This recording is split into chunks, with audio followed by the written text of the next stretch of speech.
Thank you for tuning in to Trevor Talks podcast, where we talk to real people about real topics and real stories. I'm really excited about today's show because I feel like the conversation is going to provide a lot of thought, action, and knowledge to us all in the market of our mental health. When it comes to cleaning up mental messes, we usually try and just find comfort and make a few Google searches to try and find an instant remedy. But today we're going to talk about steps to help relieve and empower you, and even discuss the research behind the way that our brain operates. Today, we have the pleasure of speaking with Dr. Caroline Leaf, and she is a world-renowned voice in neuroscience and a powerhouse speaker, best-selling author, and a leader in the world for destigmatizing mental health. She also has a podcast and a new book called Cleaning Up Your Mental Mess: 3 Simple, Scientifically Proven Steps to Reduce Anxiety, Stress, and Toxic Thinking. And with all of that being said, Dr. Leaf, thank you so much for being here today. Thank you so much, Trevor. I'm looking forward to our conversation. Yes. And like I said, you're just a powerhouse speaker. I've seen you anywhere from being at Elevation Church with Stephen Furtick to your own show, TEDx. You've just kind of done everything. Across the board. I speak every week. It's government, churches, training physicians, neuroscience conferences, education, everywhere, because you've all got a mind. And everyone needs to understand the mind. So That is so awesome. So just to start off, you're a communication pathologist and cognitive neuroscientist with a master's and PhD in communication pathology and a BSc logopedics? Logopedics, yeah. Logopedics, specializing in cognitive and metacognitive neuropsychology. Quite the title there. A lot of big words. It is a lot of big words. I'm kind of proud of myself for tackling them. Let's go. You did a good job. Thank you. Better than most, right? Absolutely. That logopedics gets everyone every time. So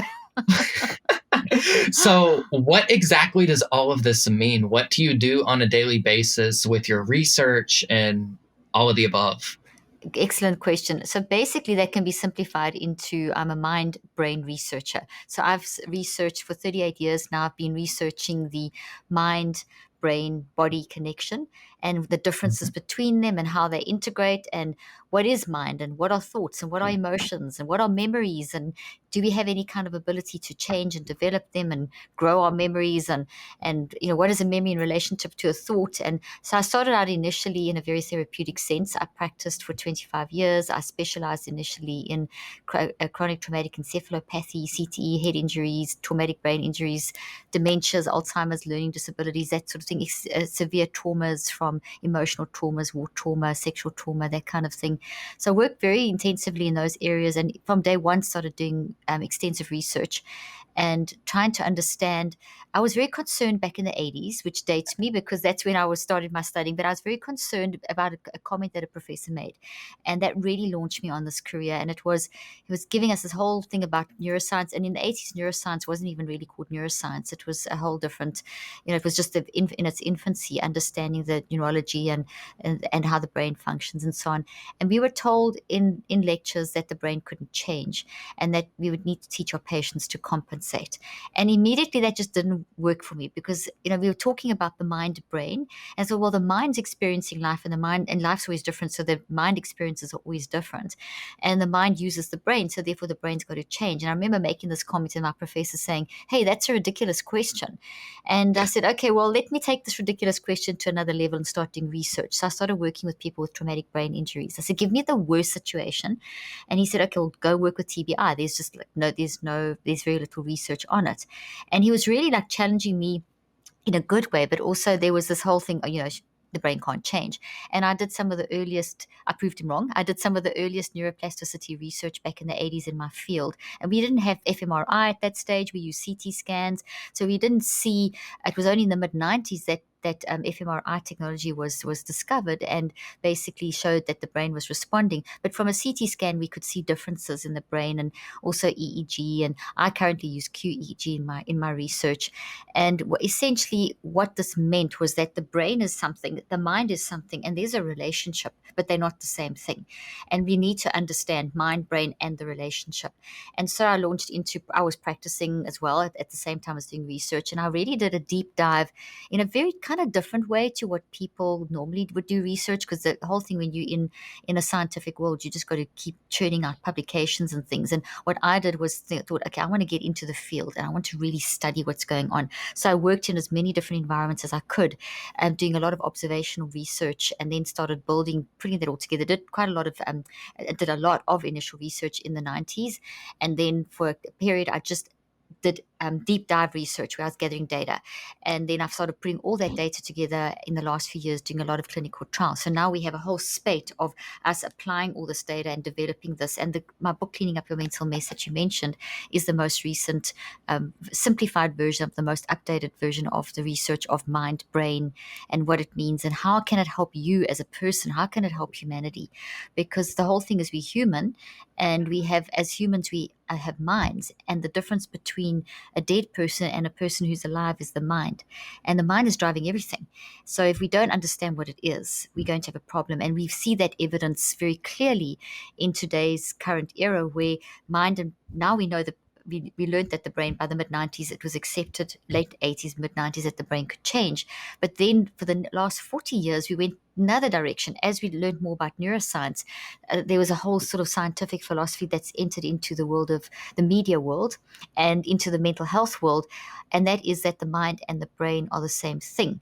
So instead of it being separate, which it has been since ancient times, the mind and the body, this physical and the spiritual sort of part of us, it was suddenly subsumed into one, and everything was about the brain. So it became an era. We've been in the era of the brain, and that's not a bad thing in the sense that we've learned more, but it is bad in the sense that we've eliminated the humanity out of it, and we've become our brains, and everything is about brain, brain, brain, and it's all about the physical. And even though it is about the physical, that's not all it's about. So I've tried to, in my work, reintroduce or remind people of that truth. I've done TED Talks, as you've mentioned, and so on this, is to try and help people to actually understand that, hey, your mind is yours. You need to understand it. You need to manage it. You don't need everyone else managing your mind. They can help you, but you are the only one who can actually manage your mind. So you need to understand what it is. It doesn't matter what age you are, what you do, who you are, where you live. You have a mind, and your mind needs to be managed. So that's a kind of big picture view of what I do. I love that so much. And you mentioned a ton of just different ways that you can use your brain for good. And we find ways to really just declutter our mind. And your whole new book is talking about decluttering your mind, but you also have an app that you've developed with it called Switch. Can you tell us a little bit about that and how that is being used to help us in this path? Absolutely. And we've just actually updated it to call it the Neurocycle. So it's changed Awesome. from switched, and we've updated and upgraded, added more information. So in the book, Cleaning Up Your Mental Mess, the 5-step system I've developed is the Neurocycle. And essentially, the app is like literally me giving you therapy. It's helping to walk through. So it's a mental health app, but it's for mind management. So it's for anyone. It's not just for someone who's really battling, but it's for everyone, because everyone's battling. There isn't a human alive who isn't battling with something. And that's what we have to, I'm trying to also normalize, is the fact that it's okay to have a mess in your head. It's in your brain, and so your mind, basically mind, brain, and body, it's okay to have a mess, because that is part of humanity. It's the experiment that life is. We're going through this experimental process of experiencing life, and we don't always know what we're doing, and we can't control people, we can't control events, we can't control exactly how someone's going to say something to you in the next moment and how you might react. But what we can do is we can learn to manage that process, because our mind is working anyway. So the app is called the Neurocycle app. The Neurocycle is the name of the system. It's had 38 years of history, of scientific research and clinical application. It used to have a different name. It was just a long, complicated name. And then I just simplified it to the Neurocycle, because you basically are using your mind to cycle through your brain. You're directing the neuroplasticity of your brain. So it's a very empowering concept, and it's a very basic skill that I'm trying to help all of humanity understand, because whatever else you do, you have to have an operating system. And so your mind is is the functionality of who we are as humans, and we need to be able to run our minds properly so that we can run our brains properly. And the neurocycle does that. It's like your, operating system for your mind. So into that you can do whatever it is that you do. It's not a technique. It's not replacing therapy.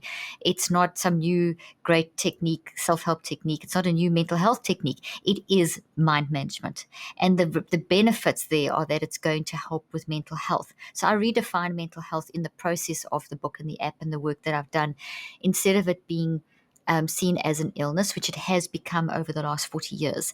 It's become very much defined as a brain disease or a brain illness. So the word's disease, it's a disease model that's been adopted. So if you're feeling sad for extended periods of time, you're feeling depressed or anxious or panic, as you said, like you were probably diagnosed with a panic disorder Mhm. and you were panicking, please understand what I'm saying. It wasn't that it wasn't there. It was that they didn't give it enough justice. So by saying it was a panic disorder, that it wasn't it, didn't give justice to actually what you were going through as a human. There's a reason why you were panicking and had a panic disorder means that it was happening frequently.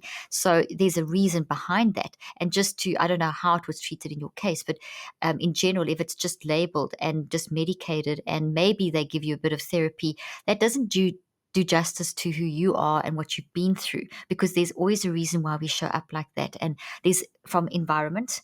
I mean, our environment plays a massive role. Our culture, our upbringing, all of that is classified under environment. Then there's the whole genetics of how we wired and what's passed through the generations. So that's the sort of nature. Then there's the nurture, which is the environment, and then there's the I factor. That's which is the most powerful. That's the eunice. That's the mind, and the mind is driving all of it. So the mind is like a sort of supersedes, sort of drives environment Mhm. and biology, but the three work together. So, whatever you're immersed in, if someone is immersed in years of trauma or whatever it is, there's going to be, even, and if it's not totally processed, it's going to manifest. So panic, for example, I'm going to use that because you mentioned it, or depression, anxiety, all these things, those aren't it's. They're not illnesses. They're not neuropsychiatric brain diseases, which is quite stigmatizing. And if you're panicking and then you're told you have a brain disease as well, that can initially maybe be comforting because you think, oh, well, that's why I'm doing it. But then you realize, hey, this is not all of it. There's a whole life story going on here that is the roots. There's a bunch of root causes or origin stories behind why you're doing that. So the Neurocycle, the app, and the all the work that I do in the latest book and all the books I've written are have and then and the latest, the Neurocycle and the Cleaning Up Your Mental Mess book is the most updated scientific version with the most updated stats and scientific research behind it, is how you can then find out why I'm depressed, why I'm panicking, why I'm anxious. And that's important, is to become like a thought detective, to see the panic, the anxiety, the depression as a warning signal, as a clue versus as an illness. And the other thing is that to be kind to oneself. And the other thing is that if you're human, you're battling with this. So everyone to a certain extent is battling with panic, battling with anxiety, battling with depression. And you've probably read the stats because you're very interested in mental health. But they say 1 in 4 people have got depression, 1 in 5 anxiety, and one in this. It's a nonsense. 100% of people have got anxiety. 100% of people are panicking. 100% of people are depressed in different degrees. So some it's more than others, and that's all personality driven. It's all genetic. Whatever biology is going on, it's your environment. I mean, you stick someone in the midst of, the systemic racism that's going on. Is there any, you've got a, you've got a danger of getting in a car and someone shooting at a robot because of the color of your skin. I mean, that's phenomenal pressure on the person, and that chronic stress from the environment, if it will actually cause hypertension, for example. It can increase it. It sends a signal. That's mind experiencing it. It'll send a signal to the brain, hey, this is toxic. So then a whole toxic thought builds in the brain, and we can unpack this more slowly, but I'm just giving you a big picture. And then that can send a signal to your to the kidney to increase the amount of salt water that it releases, and that increases the blood pressure in the heart. And suddenly you've got hypertension, because it's supposed to work in cycles of tension release, because we do that anyway, but we do it with a Mhm. tension release, tension release. But if you chronically in an environment that's systemic racism, for example, you are going to have a chronic high levels of this hypertension, which then can lead to a stroke and all kinds of things. So we've got to look at helping people change the system, but you've also, while the systems which take forever to change, you've got to help people cope within the system. And it doesn't help to tell someone who's feeling depressed and anxious and on edge and panicky every time they get in a car that, hey, you have a brain disease. That doesn't help them. What we need to say is, hey, you feeling this, it's valid. It's very valid. It's very scary, wondering if you're going to be the next person shot at a traffic light. And that condition that you're living under is contributing. So here's some ways of understanding why you feel like that. And here's ways of managing it so that you don't have high levels of hypertension or inflammation. That's what I believe we should be doing. And that's what the purpose of the Neurocycle app is, and the book and everything I do is to try and put tools into people's hands to understand, what is it when I feel like this? And it's not like there's something wrong with me. You're not broken. You're going through something. And it's so much more hopeful, it's so much kinder, it's so much gentler. And it works. It works because that's how, as humans, we want that kind of support and love. Yeah, and all of that is just such amazing insight and thought and obviously research. But when it comes down to like someone that's struggling with anxiety or depression and really just combating with their mental health on what feels like a daily cycle, what are some things that we can use this app, the Neurocycle? How can we use it for our everyday life to help better our mental mess? How can we use these resources that you've provided to help us enjoy life just a little bit more every day? Okay, well, that's a great question. So basically, if you think of it like this, you can go 3 weeks without food. You can go 3 days without water. You can go 3 minutes without oxygen, but you don't even go 3 seconds without thinking. Now, let's say that you are going to therapy or you are getting counseling. You've got a fantastic support system. We need that because it's not just about us. It's about the support that we can give others and that we can get. It's about us in the world. We need that as part of we can't work in isolation. So, but you are living with yourself 24/7. So even if you're going for the therapy and you've got the support system, they can't be with you in 24/7. You with yourself 24/7. Your mind is you. So the difference between the mind and the brain is that the brain is the physical and the mind drives the physical. So the mind is, I always talk about and I'll come to the technique now. I'm just building the sort of foundation. The brain and the body are what you can see, and that's about 1 to 10% of who you are. And that's what I propose in my theory, in my research. And your mind, though, is this enormous factor. It's about 90 to 99% of who you are. The difference between you and I and a dead person is our mind, because there's nothing going on in a dead person. But with us, there's a lot going on at the moment. We're conversing, we're processing, we've got all kinds of memories coming up. We've got a life. We're going to go to, so in other words, our aliveness is our mind, and it's a huge, huge part of us. And it's always working. You wake up with your mind, you go to bed with your mind, you dream with your mind, you eat with your mind, you do exercise with your mind, you drive your heart function with your mind, you have a conversation with your mind, you fall in love with your mind, you eat with, everything is driven by mind. So mind is the first cause. It needs to be addressed. We need to understand it. So if you want, so the neurocycle is basically how to understand, is the system, the 5-step system is birthed out of what is mind and can I control it? And yes, you can control it. So what is mind? What does it do? What is the product of mind? What are memories and emotions and thoughts? And then how can you control it? So if I could just start quickly explaining that, then I can explain more about the neurocycle and how it drives that process. Is that good? Yeah, totally. Okay, perfect. So, your mind on a psychological level is how you think, feel, and choose. So, every moment that you're awake, you are thinking and feeling and choosing. 3 fingers, think, feel, choose, all three work together. You're thinking, feeling, and choosing in response to everything you're experiencing. So, you woke up this morning and maybe the first you had a conversation with a loved one, and then you had breakfast, and then you got dressed, and then you did your emails, and then you did whatever. So, every single one of those is being processed by your mind. So that being able to be alive and experience all of those, that's a mind thing. So you're thinking, feeling, and choosing at 400 billion actions through each of those events. And then someone sends you a lousy email and that throws you, and now you feel like thrown. And then you hear some more bad news, and then you hear some good news, and then you're dealing maybe with a sick loved one, or so life. And all of that's been processed in your waking hours through think, feel, choose at 400 billion actions and faster per second. And it's being processed and converted. So that's the mind doing this processing of these things. On a physics level, it's a whole bunch of energy. So it's sound waves, electromagnetic light waves, and gravitational forces, and we've got this field around us.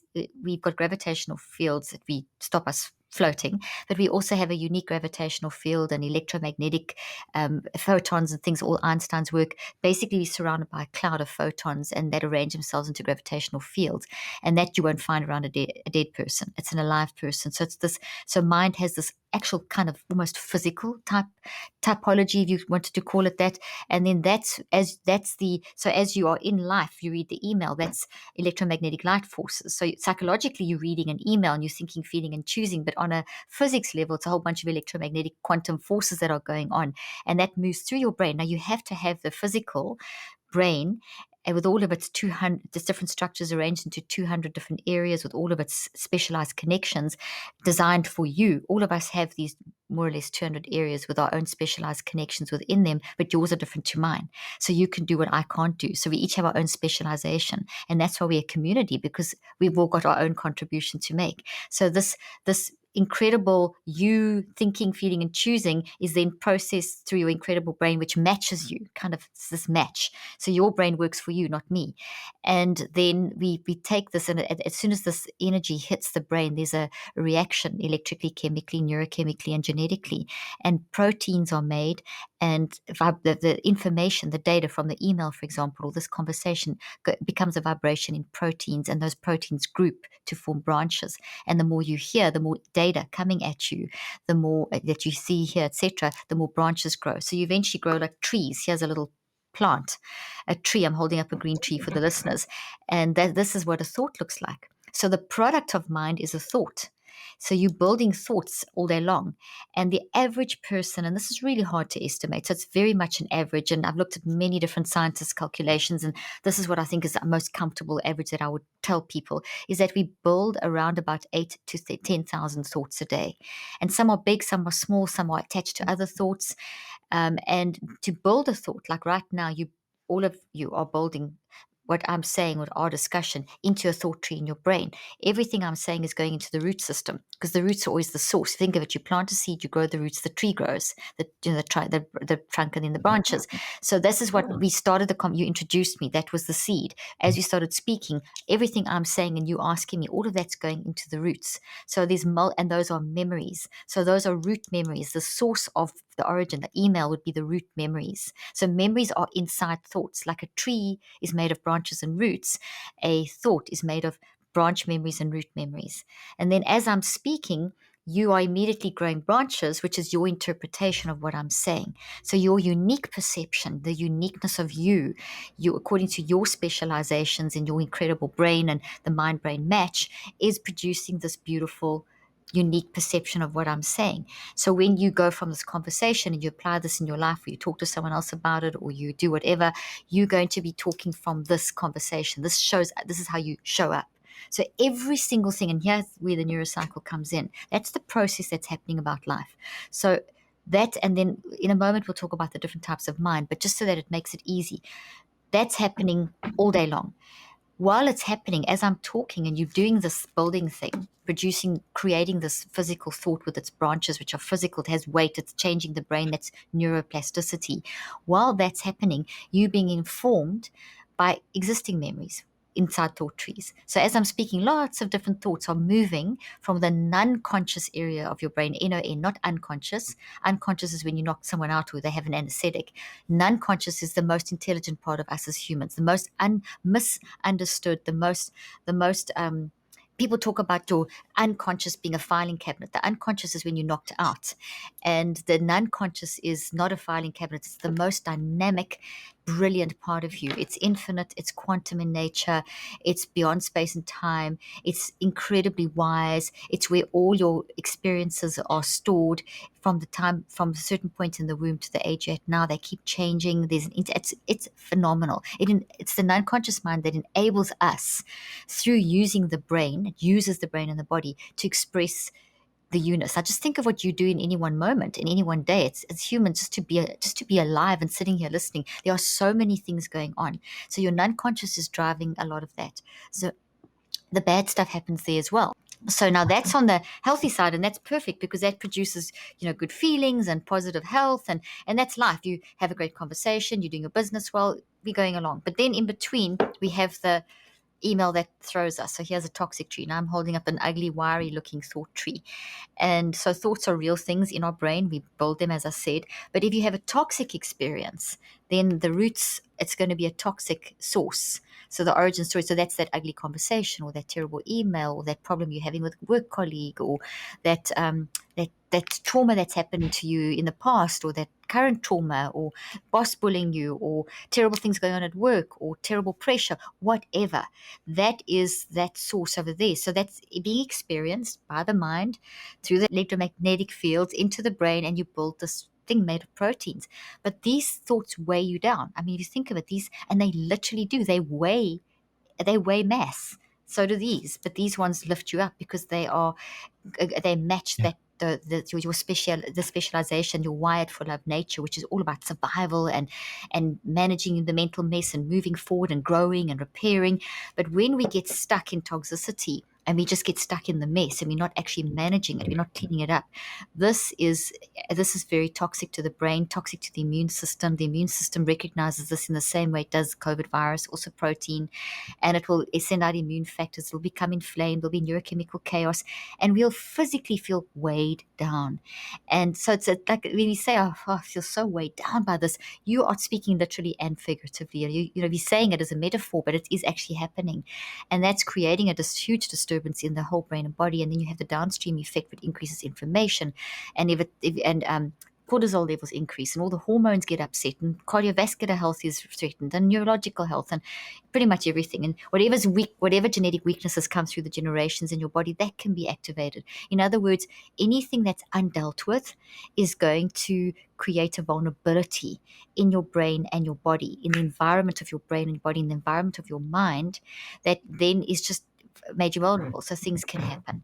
So this is now where the neurocycle comes in. So what I did was I worked with all these people with traumatic brain injuries and all that stuff that I mentioned, and they're not going to understand a whole bunch of science. If they're in trauma, they want help.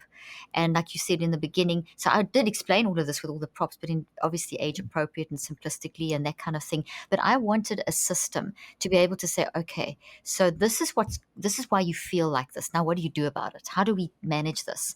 Yes, we need to deal with, as I mentioned, the systemic racism, because I'd never want to forget that we must be careful that we don't consider what's happening around us. If we just say, oh, you are mentally ill, we remove all responsibility from the political environment to actually change systems in society.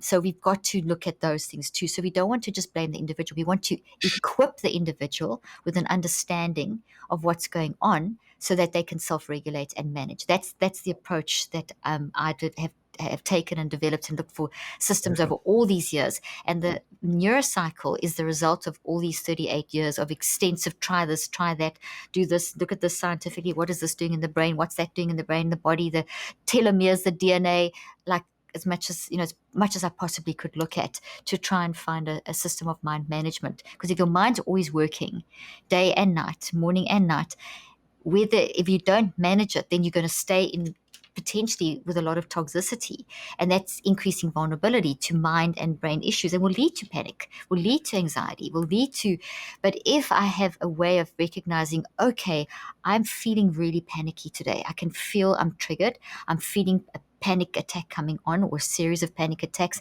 instead of thinking there's something wrong with me, I have a mental illness, I'm crazy, which is very stigmatizing, very demoralizing, takes away hope, makes you feel like a victim. And it kind of takes away your autonomy. Instead of that, and that's not even science, it's not correct, okay, it's incorrect.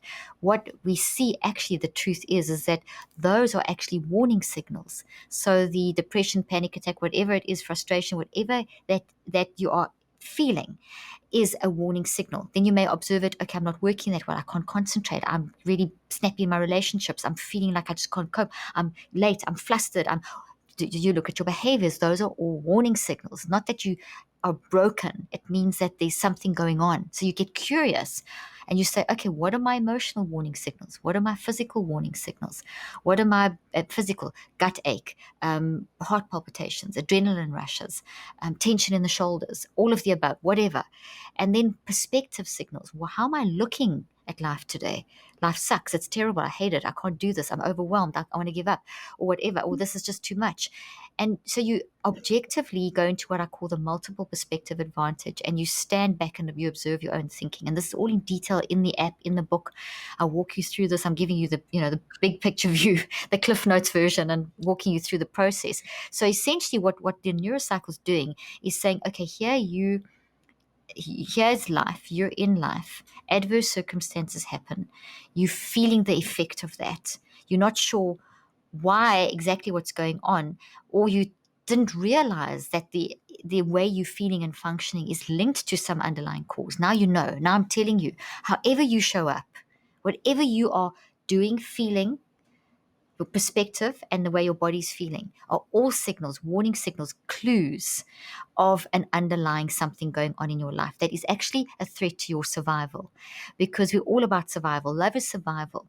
So the COVID virus threatens our survival. So the immune system fights. You get a bacteria in your body, the immune system fights. It's threatening your survival. You have a surgery, your body's, it's the survival's threatened because it has to heal the wound or you're going to get sick, and so on. And so same thing with thoughts, toxic thought that's unmanaged. You can't just be hurt by someone and traumatized by someone and just suppress it. You can't go through war and not process it. You can't go through COVID and not process it. You can't go through COVID and experience all the adverse circumstances and you're told you've got a brain disease. I mean, it's bad enough as it is going through it to also be told that you have a brain disease, and to sort of just your stories put aside. What we should be saying is, okay, those are signals. And so now what? And that's where the Neurocycle steps in. So the Neurocycle is enabling you to stand back very kindly to yourself, being very, very kind to yourself, saying, it's okay. You can be a mess. Everyone's a mess. 100% of people are battling with depression and anxiety to different degrees, obviously. Some people, because it's different. We have our unique specializations. We have a unique way in our brain, the 200 areas with their unique connections and specializations. And when we have a trauma, everyone's story is different. Your brain matches with you. And if you have a trauma, that kind of disrupts all the connections in the brain. The whole process is disrupted. The you-ness is disrupted. Your identity is disrupted. And obviously, depending on level of trauma, the level of experience, it affects it. But even someone turning around to you and saying, you did such a bad job, and they did that in a nasty way, it's not a major trauma, but it's it's a mini trauma. And that can make you feel, almost feel invalidated. You feel like, I'm a bad person. All of us constantly need to be recognized that, hey, I do bad things, but I'm not a bad person. It doesn't mean I'm a bad person. It means I've messed up. So it's I don't even like to use the word bad, but I use that in the sense that if we tell someone they have a brain disease, they feel like they're broken. When you tell someone, when you're harsh with someone, in a negative sense, you're telling them they're a bad person. Bad people that think they're a bad person, their identity goes for a loop. They're not going to manage their mind. They're going to transmit in a very negative way, and we're going to see behavioral problems and all kinds of stuff. So the Neurocycle is all this sort of philosophical approach of be kind to yourself, stand back and observe your own thinking. It's okay. You're a human. Every human has gone through this in some way at some point and will go through it. You're not the first person to feel shame. You're not the first person to feel panic. You're not the first. There's a lot of, and it's not invalidating. It's that you've got companionship. There's a connection out there. This is not only you, because a lot of people in mental health struggles feel, what's wrong with me? I'm so crazy. People are looking at me differently. And that's so sad, because those people that are looking at you differently, they're battling too. So until we level the playing field and say, hey, listen, 100% of people are battling with different degrees. Don't scare people and say, it's on the rise, there's another pandemic and we've got to quickly screen. And that's not the answer. The answer is, hey, listen, we're in life together. It's a big mess. It's messy, and it's okay to be messy, because the messiness is the experimental part. It's the front line of the army. It's how your mind goes in first. And your mind doesn't know what's coming up, because you can't control people, events, or circumstances. You don't know what's coming up. So it's messy as you experiment. But then we are designed to manage that mess, mind management, which is then repair, and then you grow, and then you can move forward through that. But you can't move forward if you don't look at the mess and own the mess and give yourself permission to own the mess and tell yourself it's okay to have a mess.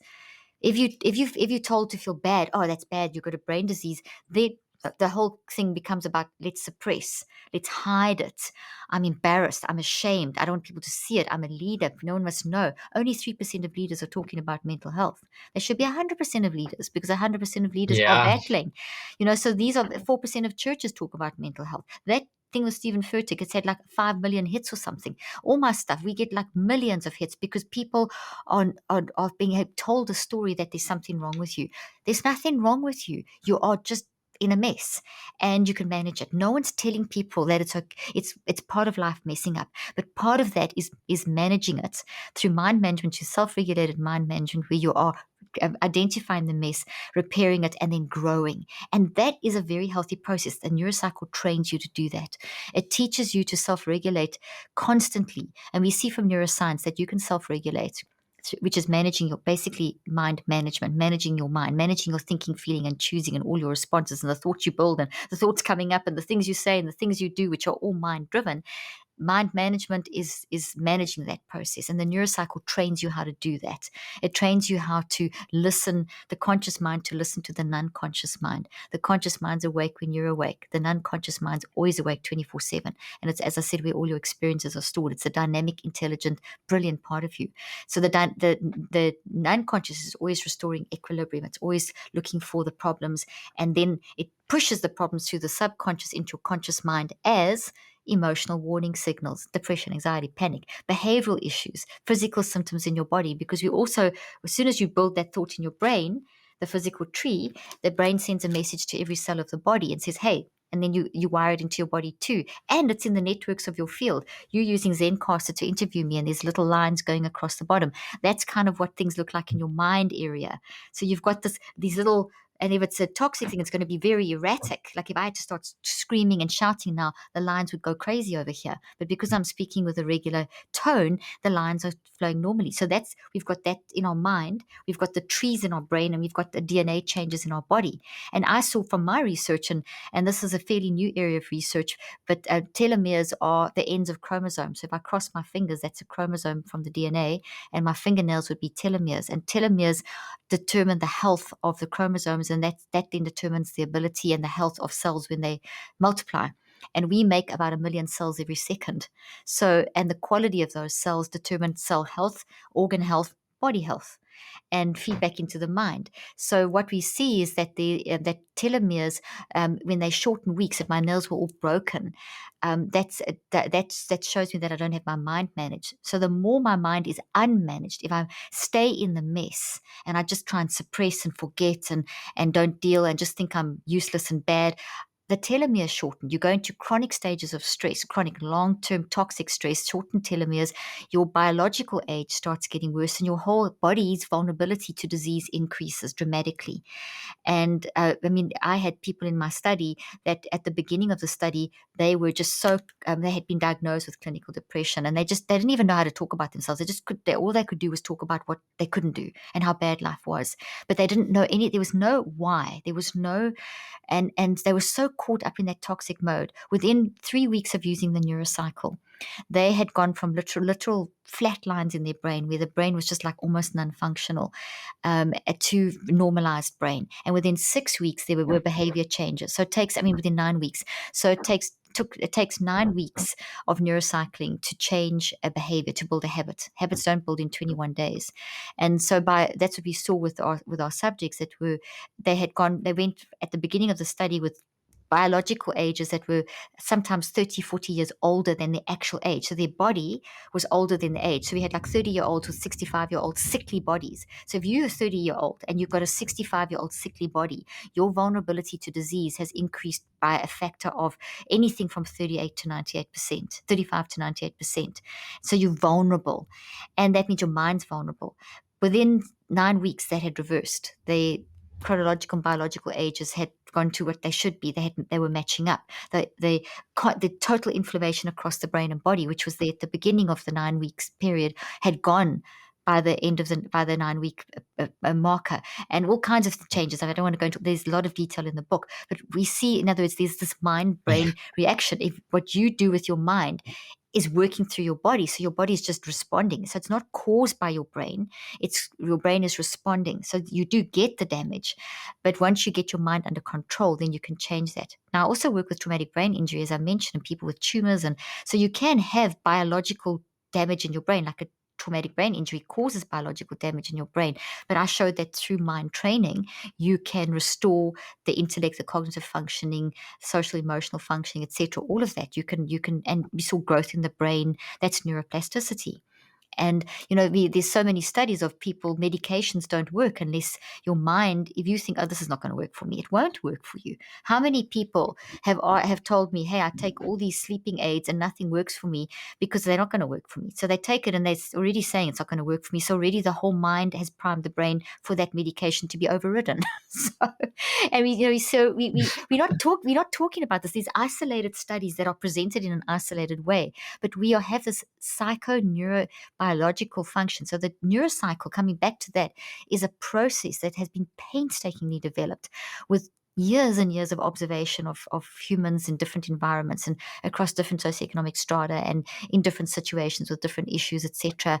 Those observing CEOs of companies and that kind of thing, and developing a system that I've tested meticulously. And it's so simple, but it's so effective that I showed in my research that my initial research showed that it improved functioning between 35 and 75%.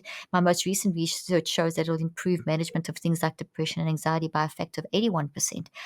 So it's just going up and up all the time. But it's hard work. It's not a quick fix. We're in quick fix world at the moment. It's not a quick fix. Your mind is always working. Your mind needs to be trained. So the neurocycle trains you to do it. So in the way that I'm going to stop here because I've said so much. I don't know if you want me to unpack it in more detail or ask some questions before and maybe unpack a bit of what I've said, and then I can explain a little bit more about the neurocycle now that we understand kind of what it's doing. Yeah, like I find everything that you're saying so fascinating, and I think one of the things that's super super fascinating and I want to touch on is how you've been doing this for so long, yet you're so passionate about it still to this day. And you've brought in your children and your family. It is a family affair. Dominique helping with your PR stuff and helping manage things. Like it's fascinating to me, and I'm glad that we get to bring a resource to the table. For this interview, it's like we could have went in so many different directions on how we can improve our diet, Oh, how yeah. we can do this and that. And I know my listener base is mostly 18 to 35-year-olds. So what better way to bring to the table how to improve your mental health is to use an application, something that they can whip out on their phone and use. And the science behind it is Exactly. it's mind-boggling and it's amazing. And it's so thought out. You started this in the 80s. Apps weren't even around. People were not carrying cell phones in their pockets. Supercomputers No. in the 70s didn't have as much power as these. So I really want to touch on one of the things that you brought up, and that's the faith aspect of it. And the church hasn't been as vocal on mental health and neuroplasticity and everything that you study. Mm-hmm. I guess to really sum up the question would be, where does neuroscientists or neuroscience and faith, where do they collaborate with each other? How important is our faith for our mental health and overcoming these objections that we have in our brain? Okay, so brilliant question, and one that's really actually quite easy to answer. And so if you think of this, let's talk about spirituality as opposed to faith, if it's okay with you, because it's broader and it's got Yeah, a broader sure. sense. Now, science and spirituality are two sides of the same coin. Spirituality is very philosophical. It's very story and narrative oriented, and it's statements and it's encouraging motivational, and it's more than motivational. It's deep. It's deep life philosophy. Maybe that's a good way of saying it. Science is how it works. So I've been giving, as I've spoken today, I've spoken on quite a philosophical level, and I've also been speaking on a scientific level. I've been using the two. So I swing automatically between a bit of philosophy, a bit of science, a bit of philosophy, a bit of science. I'll tell you, a story about, like I said, something about, you're dealing with someone who's being negative towards you, or you read that email or something like that. That is what you're doing as a human, and now that's a toxic email so you can have a toxic response, and you've got to manage that. That's very spiritual, what I've just said. That's very sort of human, spiritual. What's the right thing to do? Operate in love, blah, blah, blah. Be kind. Then I said the science. If you do this, this happens in your brain, that happens in your brain. So the science is the how to. It is the factual side. So it's two sides of the same coin. So there's no split. It's just two totally different. One's philosophical, one is pure practical how to. So I've tried to understand both and put the two together as a whole being, and to help people to understand that. So when you're feeling sad, why are you feeling sad? As you do that, the neurocycle to work out why you're feeling sad, because you go through the 5 steps, and we can talk about those in more depth as well if you'd like to. Then you're doing this in your brain, and I can tell you exactly what you're doing in your brain. And when that happens in your brain, that's great, because those are the changes that you want in the right direction. And so that's where you marry the science and the sort of spiritual aspect, because spirituality isn't just going to church or believing in whatever faith you believe in. It is being a decent human. It's operating in love. It's operating in kindness and gentleness, and seeing your role in humanity and the role that you play in your individuality. I talked about the specializations of the brain and how we've got 2 different areas, and yours are different to mine. So therefore, it's all about enhancement. Spirituality is all about enhancement. It's not about competition. I cannot compete with you because I'm not you. There's something you can do that I can't do. And the more I lift you up, the more I enhance my own intelligence, because you are bringing something to the table that I don't have, a specialization that complements my specialization. And if we could shift into that kind of spiritual mindset, we would not have the dissension that we see in the country at the moment, in the United States and in the world globally. We would see a humanity that is focused on building community and enhancing each other. So that's sort of the spiritual side and philosophical side. It's all about enhancement. And then we see that on a scientific level, the mind. Remember, I spoke about the waves of the mind and the energy forces of the mind, and it looks like the little lines on Zencast. If you're watching a podcast, you can see the little lines. So if you think of 2 waves in the sea, you can also track waves in the same way. But when 2 waves come underneath each other, they build and they enhance each other. But then you also get 2 waves that can cancel each other out. So we see that when people are operating in kindness to themselves and in kindness to others, and doing what we should do as humans and be decent humans, we see enhancement. But when people are in competition, we see flatline and the toxicity. So, on so many levels, we can see the scientific what's actually happening in the brain, mind, and body. And the telomeres will shorten. I mean, in 3 weeks, we change people's telomere length and strength. So, you can be 3 weeks in a toxic relationship and your telomeres are shortened, which means your whole body health has been impacted. So there's the science of, bring a thought into captivity, control your thought life.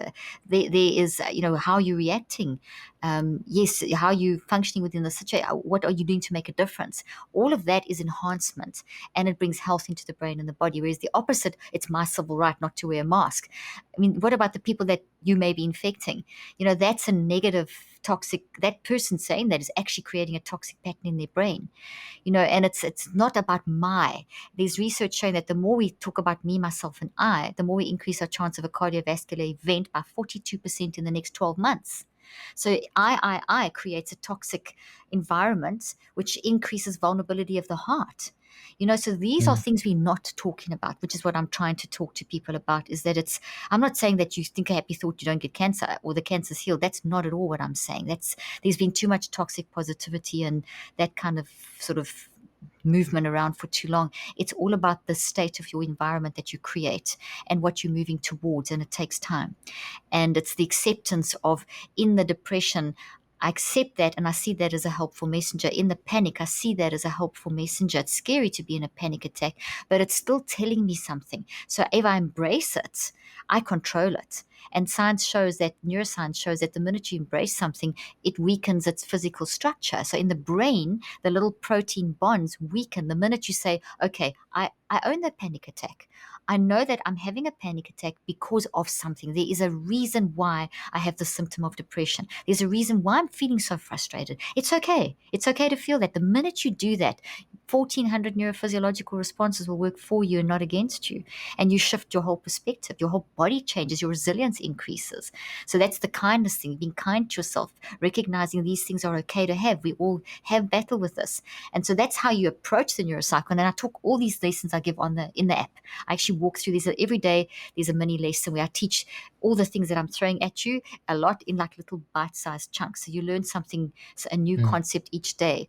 And then the way that the neurocycle works is it's 5 steps, simplified, that are doing the most phenomenal stuff in your brain. And the first step is, after this whole stand back and observe yourself and be kind and all that, that kind of coming in at that philosophical, with that philosophical bent, you're then going to gather awareness. And I've chosen words very specifically. Gather is the implication of gather is, I'm going to pick that apple off that tree. I'm going to gather that thing into my basket.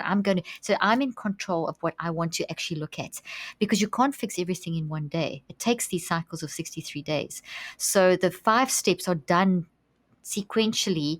You don't skip a step, because each step is taking you deeper and deeper, getting the unconscious to work with the conscious, getting the two sides of the brain to work together, getting the 200 areas and the connections within them to flow like they should, to get the blood flow and oxygen. All these sciencey things are being driven in the right direction that will work for you. Blood vessels on your heart will dilate. You'll get more oxygen to your brain, more blood flow to your brain. All this kind of stuff is going to happen neurophysiologically when you work systematically through the 5 steps. And so basically you gather awareness. And gathering is that you stand back. Gather means I'm standing back and I'm looking at what I'm about to gather. So imagine it's a big apple tree. So imagine that the toxic issue that you are gathering awareness of is this huge apple tree with poisonous, big, gross apples oozing out gross stuff or something, whatever. Get any analogy in your mind. And you actually looking at that, at that apple, recognizing that that was created through the messy mind, through an experiment that is okay to have. It's okay to have that, but it's not okay to keep it. Can you hear the difference? It's okay that you've gone through that, because that's a normal human reaction.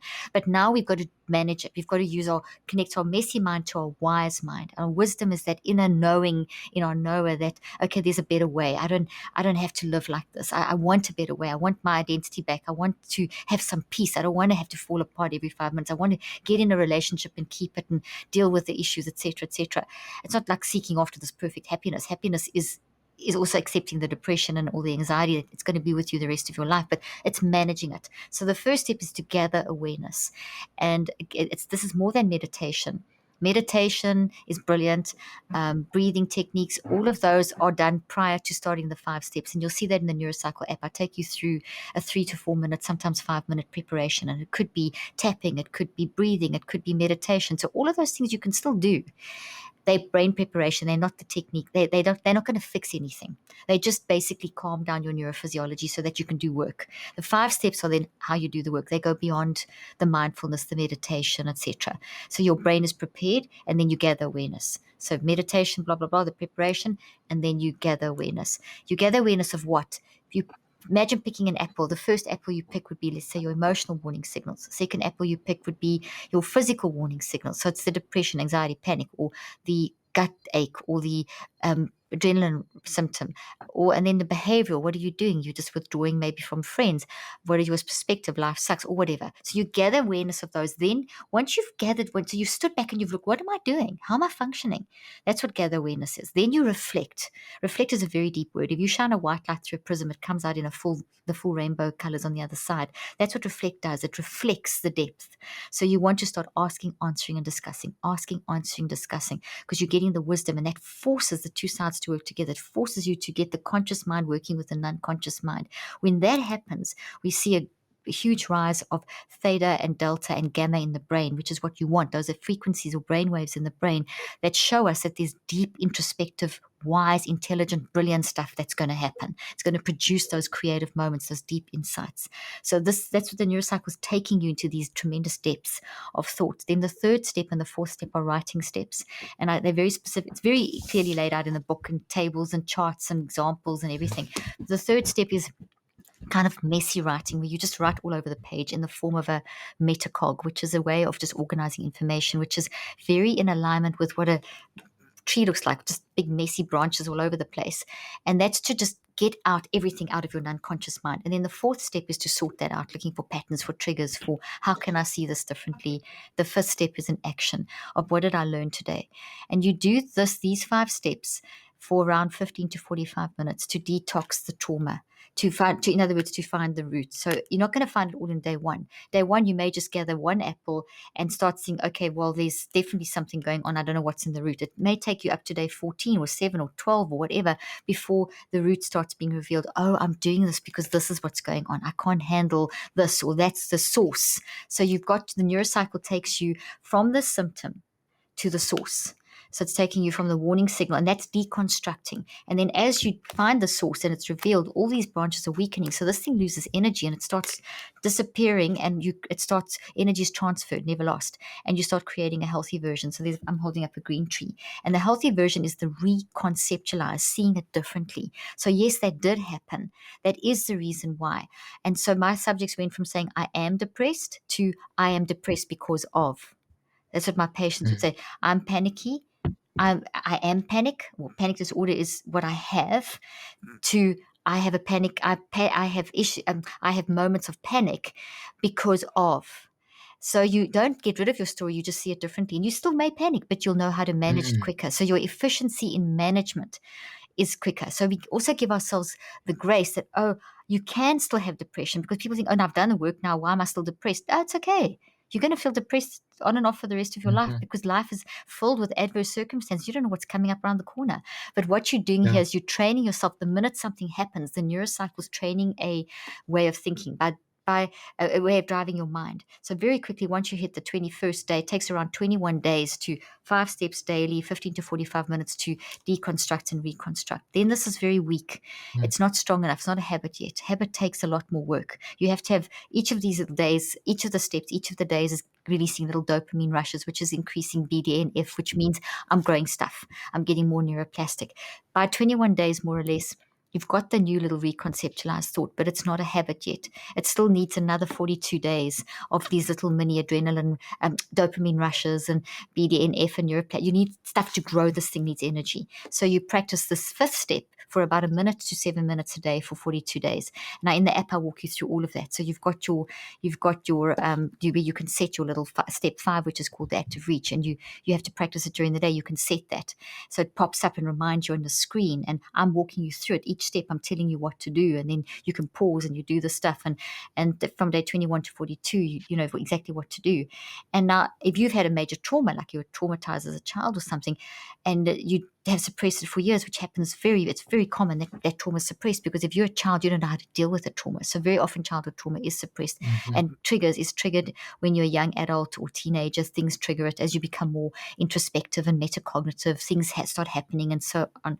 So you may not fix that all in 63 days. It may be that you need multiple cycles of 63 days. Some of my patients who with severe traumas would have like 17 or 18 cycles before they had dealt with that. And then that doesn't mean it's over. It means that is sort of under control, but then that releases a whole lot of other stuff, all these new traumas. So in other words, it's a life cycle. And then last thing about this is that when you're doing, that's for detoxing traumas, the long things, the 63 days,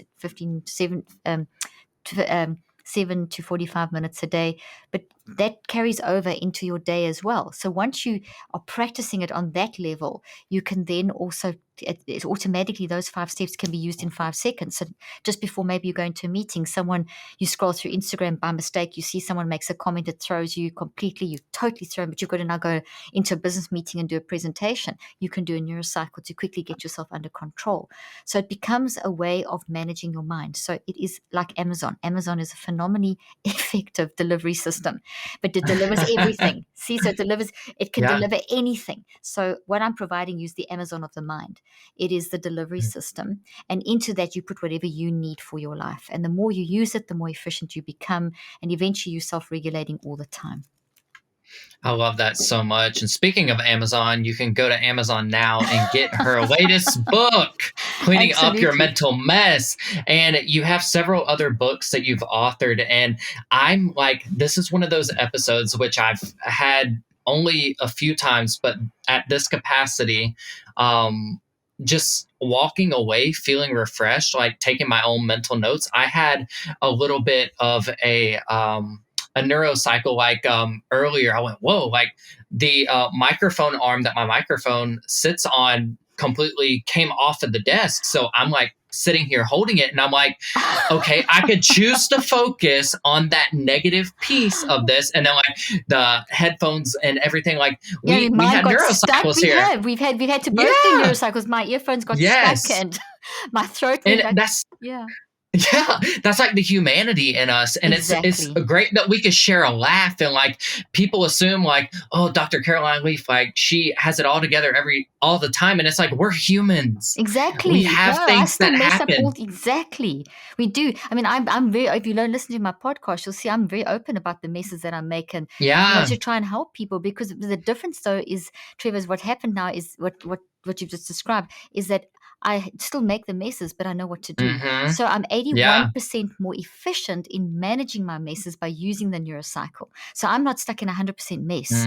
I'm only stuck maybe in a 20% mess some of the time. And that's growth, and that's a growth sort of mindset. So it is. And I just want to honor your time and just say thank you for joining us. I feel like there's going to be a part 2 when your next book comes out. So we need to get Baker Books on it to make this happen. Like, I feel like I could sit here and talk to you all day. And I know that our listeners are just going to be impacted from the words that you shared. And I'm going to link all of your books and social media and even your podcasts and everything in the show notes on YouTube and podcasts and everywhere, just to where people know that we're endorsing Dr. Caroline Leaf. Not that it's like the biggest endorsement in the world, but like you've gained my trust. So like I could tell that you're a genuine person, that you love what you're doing. And there's so much that I'm going to have to go back and re-listen to. I feel like we gave everyone a crash course on how to declutter their mind and given them access to resources that they may have not been able to find beforehand. So again, just thank you so much for taking time with me today. I know that you have such a jam-packed schedule and it means the world that you'd sit here and talk. Thank you so much. I really appreciate that. And I just wanted to share another little thing that can help people as well, is that on the app I have little, and it's by the way, apps you can download from Google Play and iTunes, obviously. But there's little mini neurocycles. So like if you have a panic attack, there's you can just press play and it'll walk you through what to do with a panic attack. Or if you have a sudden imposter syndrome, you can press play and it walks you through that, and issues with kids. And so there's 36 of those on at the moment, mini neurocycles, and we're adding more and more and more all the time. And it's got it's going to become a whole organic feature with web access and all kinds of stuff. So if people get in the community, we're creating a whole support structure as well. So at the moment, it's super easy to access it and just download it. It's not expensive. And honestly, it's a radical way. It works really well with the book to be able to help free you in your mind. Get the Amazon going in your mind. the right version. Everyone has a little bit of Jeff Bezos in there somewhere. We just have to channel it, the good pieces. Exactly. We got to find our version. Yes. I love it so much. Dr. Leaf, thank you again. And everyone, go check her out on social media. Go download her podcast. Go check out the book if you feel led. And we will talk to you guys next week.